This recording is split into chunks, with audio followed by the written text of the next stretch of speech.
একদিন বিরতি দিয়ে সিলেট এনসিএল টি-20-তে ঢাকা বিভাগের বিপক্ষে 10 উইকেটে জয় পেয়েছে চট্টগ্রাম। আরেক ম্যাচে খুলনার বিপক্ষে 6 রানে জিতেছে ঢাকা মেট্রো। সিলেটে দিনের প্রথম ম্যাচে মুখোমুখি হয় ঢাকা বিভাগ ও চট্টগ্রাম।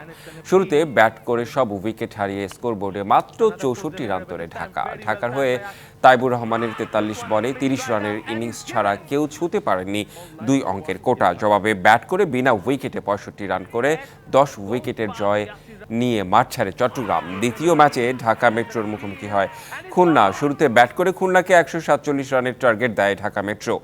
জবাবে শুরুটা ভালো করতে পারেনি খুলনা। টপ অর্ডারে আজিজুল হাকিম তামিমের 29 রানের ইনিংস ছাড়া বাকিরা ছিলেন আসা যাওয়ার মাঝে। শেষে 8 উইকেটে স্কোরবোর্ড 140 রান করে খুলনা।